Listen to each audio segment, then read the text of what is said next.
no livro do Apocalipse, capítulo 5 do livro do Apocalipse. Ontem eu falei para vocês que eu ia falar sobre as taças, mas como o computador não está nos respondendo, então vamos falar para vocês hoje sobre o desvendar dos 7 selos, do capítulo 5, de 1 a 14 do livro do Apocalipse. Bom, vejam só.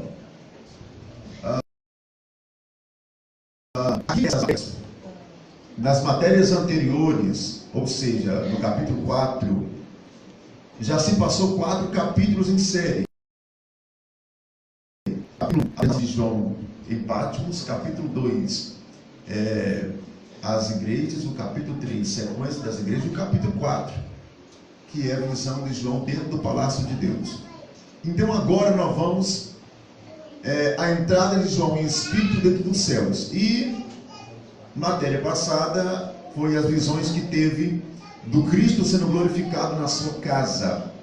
Agora já foi falado, se fosse o caso da matéria, sobre as 7 igrejas da Ásia e os seus episódios. Estudamos a noiva arrebatada, ok? E agora estudaremos o 5º capítulo e seus acontecimentos fantásticos, dando continuidade aos capítulos anteriores, ok? Me dê mais, por favor, meu amigo.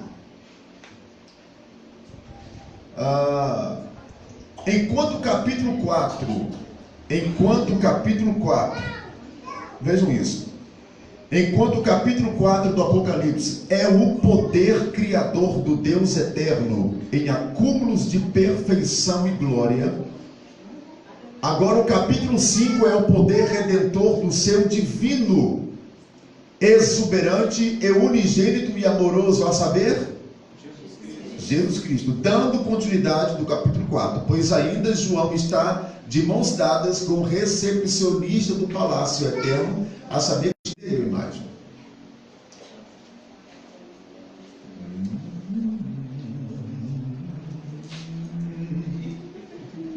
É para tirar a lâmpada? Para ficar melhor ali a visão de vocês? Se fosse apagada, melhoraria a visão mais? Deixa tudo escuro então, hein? Escurinho no cinema. Olha lá, daí, vê agora como é que fica esse mistério aí.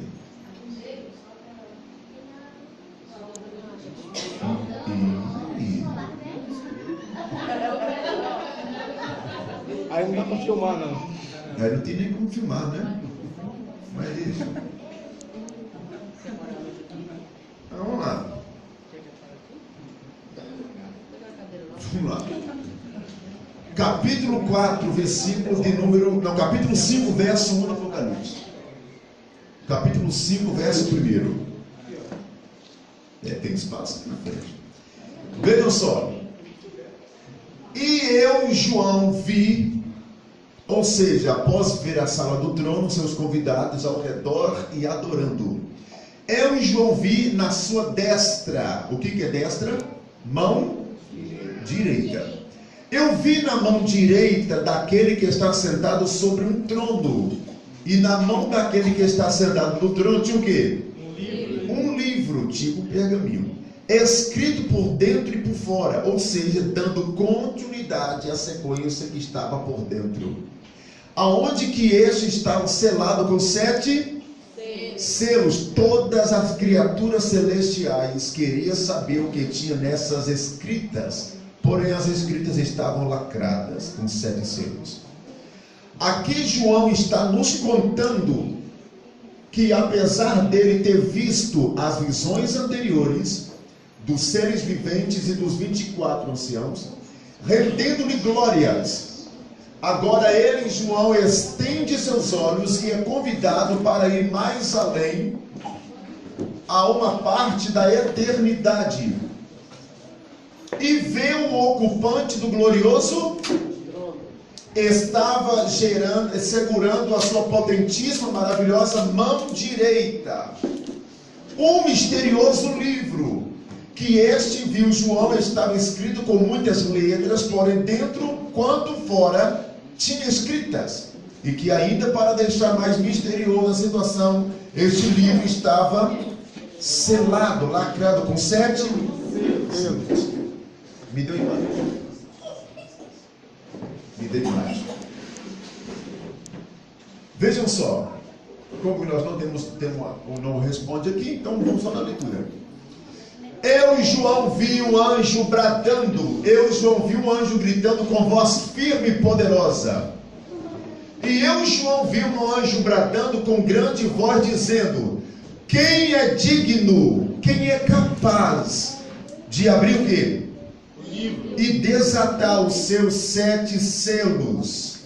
Aqui João já nos fala que de repente entrou no cenário um ser celeste de glória, porém sem se comparar com a que está sentado no fantástico trono, um anjo.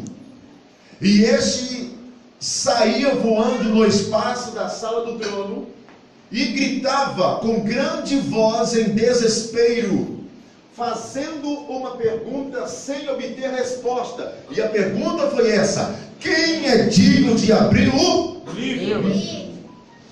Deixando o ambiente mais misterioso. Me dê imagem. Vocês vão me ajudar na leitura aqui. Eu e João vi, ou seja, eu e João estava ainda dentro do palácio eterno. O que João viu? Um anjo gritando, bradando: quem é digno de abrir o livro? Essa pergunta foi feita dentro do céu de Deus, dentro do palácio de Deus. E João diz, verso 3: é ninguém no céu. Quem disse isso? João. Se João disse que ninguém no céu poderia abrir aquele livro, então eu entendo que nem o guerreiro Miguel com a sua poderosa, nem o mensageiro Gabriel com as poderosas comunicações, nem os querubins que ardem, nem os serafins que sobrevoam, nem as miríades, nem os 24 anciãos, nem os 4 seres viventes, nem o sol, nem a lua, nem as constelações, nem os ventos, nem as tempestades, nem os trovões, nem os raios, nem a atmosfera, muito menos a estratosfera, nem os meteoros e nem os planetas. Dizia João que ninguém nos céus era digno de olhar, muito menos de romper o lacre do livro. Mistério, né? Ninguém me deu imagem. E João olha uma visão panorâmica de cima para baixo e diga: e ninguém na terra, nem os presidentes de países, nem os senadores, nem os deputados, nem os governadores, nem as leis, nem os prefeitos, nem os vereadores, nem os reis e nem os exércitos, nem a marinha, nem a aeronáutica, nem os pastores, nem os levitas, nem os pregadores, nem os papas, nem os tambores de crioula de Salvador, nem os feiticeiros com as suas feitiçarias, nem os macumbeiros com as suas macumbarias, nem os bruxos, nem as cartomantes, nem os espíritas, nem o candomblé, nem os orixás, nem os adivinhos, nem os astrólogos, ninguém na terra. Deixou João com um clima mais de suspense. Ele é imagem. E nem debaixo da onde? E nem debaixo da terra. Olha que João está dizendo: se não tem ninguém aqui em cima no céu para olhar o livro, nem desatar o livro, então tem que ter alguém pelo menos na terra. Aí João disse: e nem tampouco na terra. Dizia João: se nem na terra, ou seja, nem na sepultura, nem os caixões, nem os mortos, nem a solidão, nem as trevas, nem o inferno, nem o lago de fogo, nem os rangeres de dentes, nem as tormentas, nem os demônios, nem Satanás, nem Pombagira, nem o Tranca-Rua, nem Beuzebu, nem o Preto Velho, nem os Exus, nem a morte, nem as potestades, ninguém debaixo da terra. Ninguém mais. E eu, João, o que João fazia? Chorava. E olha que João estava tendo visão, você não batalha em espírito. E ele disse: eu choro demais. Aí eu pergunto: por que tu chorava tanto, João? Porque ninguém, nenhum dos que eu citei para vocês, ninguém foram dignos, foram capazes de ler e de olhar para o livro. Então eu chorava muito. Então disse-me, e falou com João, um dos anciãos, um dos que está ao redor do trono do mestre, e disse para João: não chores, João, calma-te, seca as lágrimas, levanta-te a cabeça. Aí João fala assim: mas por que eu não posso chorar, sendo que ninguém é digno de abrir o livro? Porque eis aqui quem? O leão. Aleluia, glória a Deus. Espírito Santo de Deus. Aleluia. Glória a Deus. Jó disse: o Espírito de Deus passa por mim, que faz meus pelos arrepiar. Glória a Deus. Eis aqui o leão, eis aqui o soberano da monarquia, eis aqui o leão da tribo de Judá. Um dos filhos de Jacó é Judá. Eis o leão da tribo de Judá, eis a raiz de Davi, a linhagem de Davi, que venceu. Mas para que ele venceu, ó anjo? Para abrir o livro e desatar os seus misteriosos selos. Glória a Deus. Glória. Oh meu Deus do céu.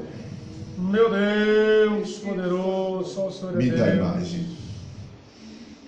Aqui está o anjo falando com João. Como não tem imagem, então passa. Porque hoje, com imagem ou sem imagem, eu quero ver céu aberto para passar. Então eu, João,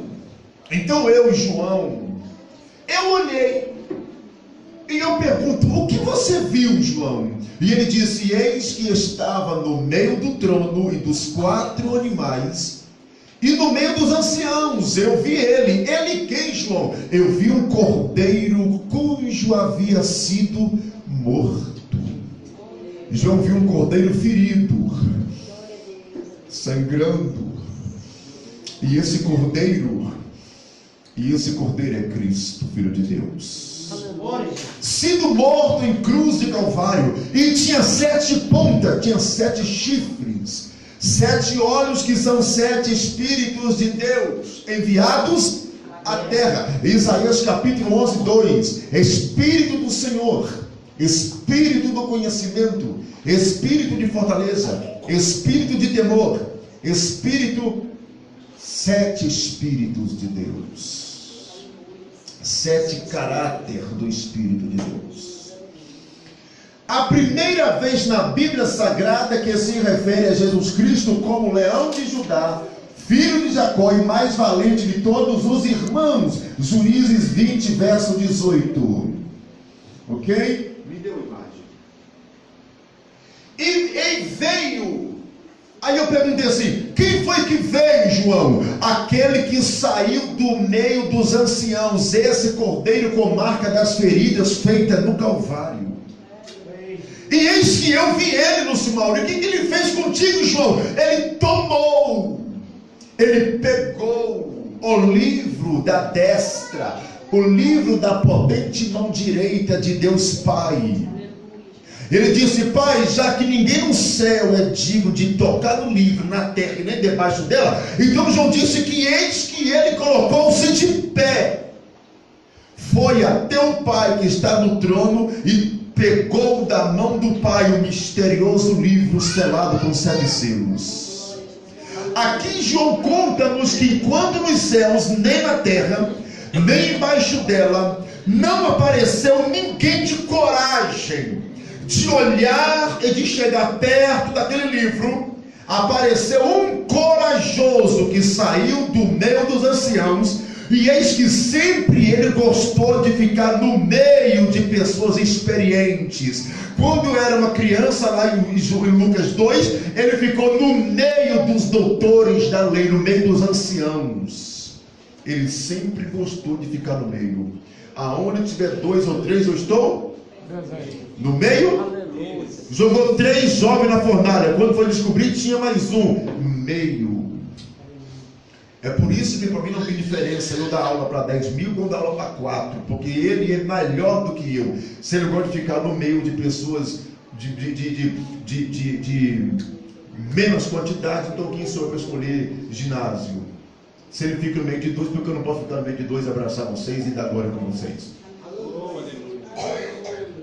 E este veio andando na sala do trono, porque foi diretamente até o trono e tomou, pegou da mão do Todo-Poderoso Deus Pai o misterioso livro. Me dê imagem. Então veio, pegou o livro, me dê imagem, que estava na mão do Pai. E havendo Lúcio Mauro, oi João, e havendo ele tomado o livro, os 4 animais e os 24 anciãos prostaram-se diante do Cordeiro, tendo eles harpas, tendo eles louvores e adorações. E salva-te de ouro com oração dos santos. A demora foi o Cordeiro manifestar para tomar o livro, e todos os seres angelicais prestaram culto a ele, dando início um outro culto de louvor e adoração ao Senhor Jesus, pois todos estavam assustados com aquele intocável livro selado, livro este que essas escritas todas é a primeira sentença do julgamento para o planeta Terra. Então cantava um novo cântico dizendo: quem é digno de tomar o livro, desatar os seus selos, pois foi morto, e com teu sangue comprastes para Deus homens de todas as tribos, de todas as nações dos povos, de todas as aldeias, becos, favelas, metrópoles. Ele entrou e saiu comprando todo mundo pelo sangue dele. Aleluia, meu Deus! Glória! Sangue dele. Sangue dele. Me dê imagem aqui. Ah, tinha uma imagem tão linda ali. Uma nota importante. Aqui vejo a expressão: com teu sangue comprastes. 1 Coríntios 6,20. Fosse comprados por um bom preço. 1 de Pedro 1,18 e 19. Foram comprados por precioso sangue. Essa expressão veio entre os anciãos é um tipo legal dos 12 discípulos, pois anjos são espíritos, de Hebreus capítulo 1. E não conhece sangue. Quem conhece sangue são os crentes. Pois foi ele comprado com sangue. Vire para o teu irmão e diga assim: eu sou muito caro. Eu sou muito caro. Eu custo alto. Foi sangue que me pagou. Deixa eu te contar uma historinha que mamãe me contava quando criança. Não sei se eu contei isso aqui para vocês. Um dia, um homem muito rico, um carpinteiro muito rico. Esse carpinteiro muito rico, ele tinha um filho. Esse carpinteiro muito rico construiu um barquinho para o seu filho. Pintou, pá. Só que um dia o menino foi brincar na praia com esse barco. Até que uma onda muito forte bateu no menino, jogou a criança no chão da areia, e a onda pegou o menino e levou o menino muito embora. O barquinho muito longe. A criança volta para seu pai tristonho e fala assim: pai, eu perdi o barquinho que o senhor me fez. E o pai disse: madeira e tinta comigo não é o problema, papai não sabe fazer barco. Aí o filho disse: mas igual aquele, pai, é amor à primeira vista. Você pode fazer quantos quiser, mas aquele barquinho tem um para mim, um quê diferente. O pai fez o barco, mas não foi igual ao de antes. O tempo passou, 30 anos depois, o menino já um rapaz, vai na faculdade, no caminho ele vê uma vitrine. Quem é que ele viu? O seu barco que perdeu há 30 anos atrás. Ele procura o dono da loja e fala assim: eu gostaria de adquirir o barco. O dono da loja contou como que ele achou e ele contou como perdeu.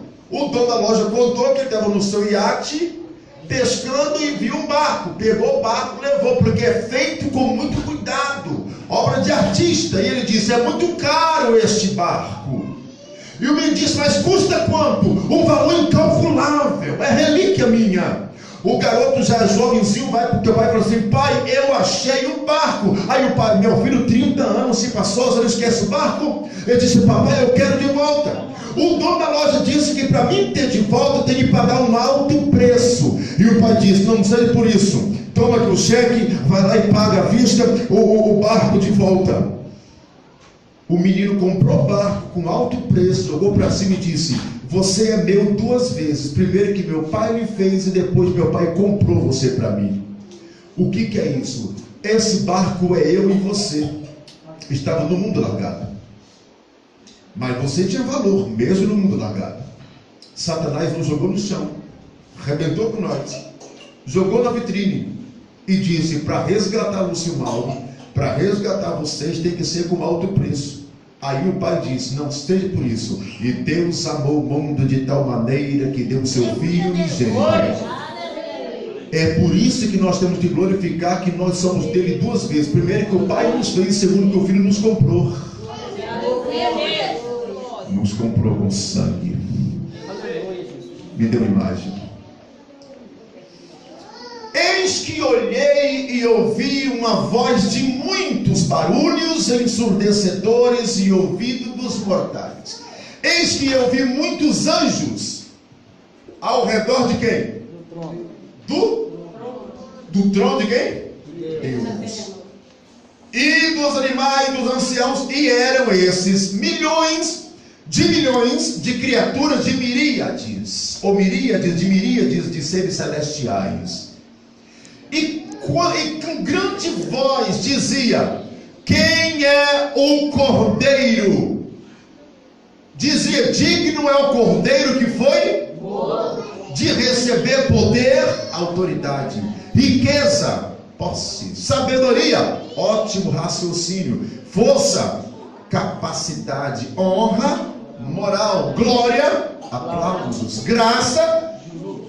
Quando Cristo pega o livro da mão do Pai, os 24 anciãos começam a render-lhe glória. Os 4 animais diz: quem é digno? Digno és o Cordeiro, digno é Cristo, porque o Cristo foi morto, e por ele ter sido morto, então ele tem que receber poder, riqueza, sabedoria, força, honra e glória e graça. Que culto maravilhoso lá em cima. Se seres celestiais estão cultuando, por que nós mortais temos que dar no culto com marasmo? Se seres celestiais estão cultuando, por que nós temos que vir para o culto como se fosse uma obrigação? Não. Põe na sua cabeça: Deus não precisa de você para nada. É nós que somos dependentes dele para tudo. Para tudo. Me dê imagem. Outra vez. A imagem está aparecendo, é só eu tenho que esquentar mesmo ali. Abertura dos 7 selos, capítulo de número 6. João viu o selo 1, 2, 3, 4, 5, 6, 7 selos. Aí João disse: o que está escrito dentro desse livro? Que ninguém é capaz de olhar para ele, nem de chegar perto desse livro. E esse livro estava na mão do Pai. Até que o Cordeiro vai lá e abre o livro. Me dê imagem.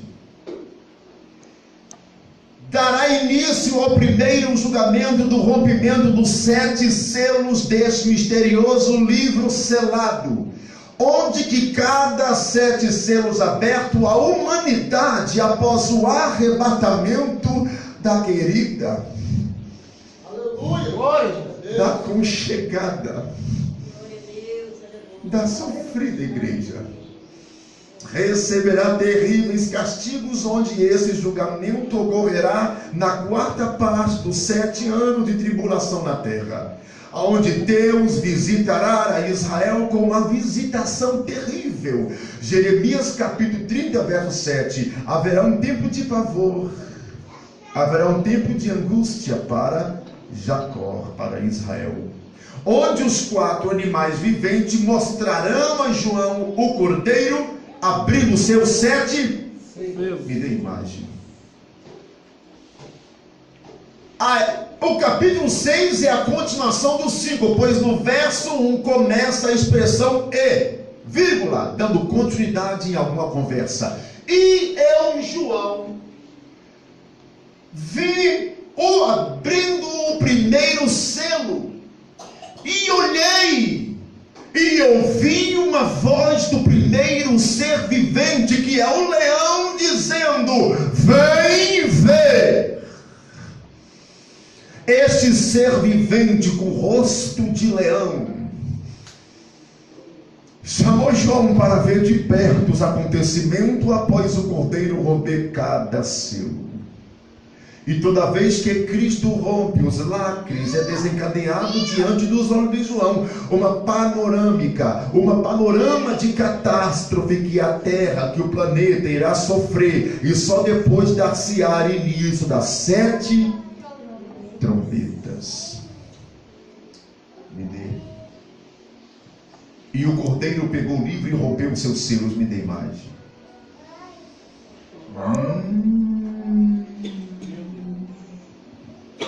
Chora não, João. Eis aí o cordeiro que pegou o livro da mão do Pai. João, capítulo 2, capítulo 1 do Apocalipse. E quando eu ouvi uma voz me chamando para me adentrar no palácio dele, eu caí com o meu rosto no chão. Aí eu ouvi uma voz dizendo: João, oi João. Aí eu, João, virei-me para ver quem falava comigo. Quando eu olhei, eu vi ele. Eu estou tremendo. Ele que você viu, João? Eu vi ele com o cabelo branco como alva lã, os seus olhos como fogo, e eu vi ele com uma manta branca até os pés, e eu vi ele com um cinturão de ouro ao peito. Quando eu olhei ele aproximando para mim, eu vi o furo nos teus pés. Aí eu digo: eu não estou reconhecendo essa voz, porque na terra tu era um cordeiro, e agora tu és um leão. E de quebra a sua voz é de muitas águas. E o cordeiro veio a mim, João, tocou-me no meu ombro e disse: levanta e vem comigo. Escreva tudo o que você vai ouvir, tudo aquilo que você vai ler e vai ver. Me acompanhe, João. E ele me pegou pelas mãos e me levou para me conhecer a dimensão celestiais do poderio dele.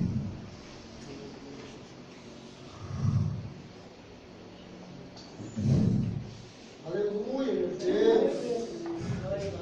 Me dê mais.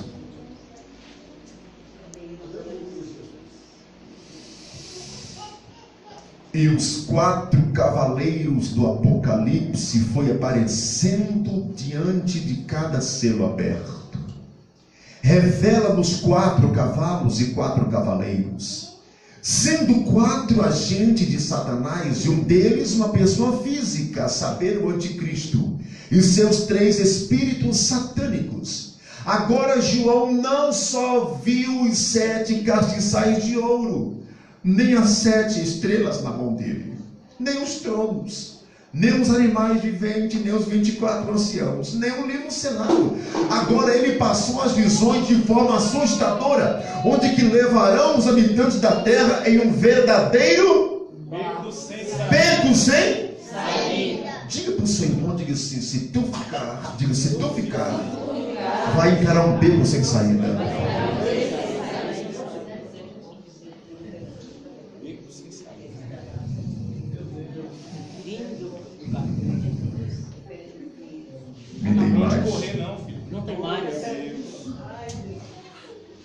não terá como correr. Ah, pastor, eu vou me esconder. Está escrito: e os homens se esconderão nas cavernas, dizendo: cai sobre mim, monte, porque eu não suporto a ira do cordeiro.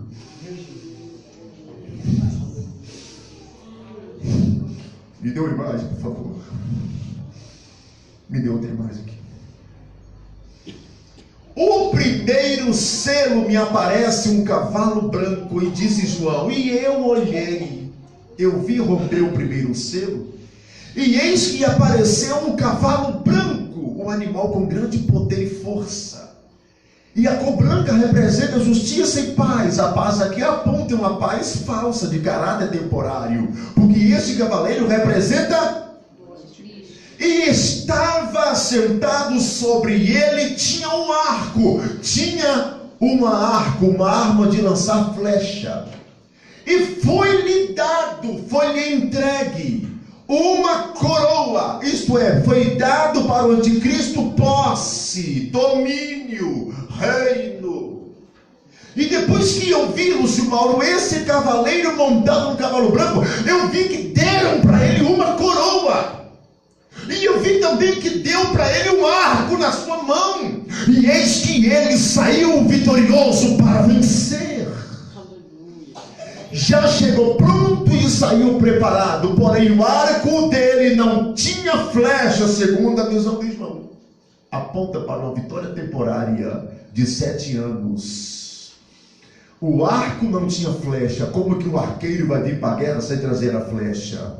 Ele vai perder a briga durante 7 anos. No final ele apanha e vai para o lago de fogo. E na mão dele tinha um arco. Esse arco aponta que o anticristo será um perito em guerra. Um homem militar em guerra. Me dê a imagem. Não confundam o cavalo do capítulo 6, o cavaleiro do capítulo 6 não é Jesus. Já ouvi crer dizer que o capítulo 6, o primeiro cavaleiro é Jesus. Não é. Olha a imagem. Meu Deus. E eis que eu vi o primeiro selo aberto. E eis que o primeiro selo aberto, quem abriu o primeiro selo foi o Cordeiro, foi Jesus. Então esse cavaleiro não é Jesus. E eu vi, Lúcio Mauro, que esse cavalo branco, que é um animal de grande força, eu vi que ele saiu do meio do livro. E o interessante é que eu vi ele com uma coroa na cabeça. Foi-lhe dado uma coroa. Foi-lhe dado. Quem deu essa coroa para ele?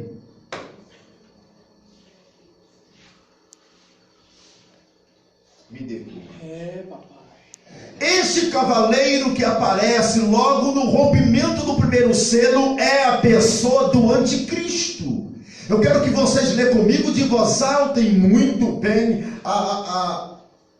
muito bem lido, por favor. Este cavaleiro aparece logo após o rompimento do primeiro selo. É o aparecimento do anticristo. 1 de João 2,18. Quem lê comigo? Filhinhos, é a última hora, e aí vem o anticristo. Filhinhos, aí já é a última hora. A última hora. Hebreus capítulo 1, verso 1. Antigamente Deus falava de várias maneiras para os seus servos e para os profetas. Agora, nos últimos dias, Ele fala através de seu Filho. É nos últimos dias. Estamos nos últimos dias. Esse tal, segundo de João, verso 7, quem lê comigo?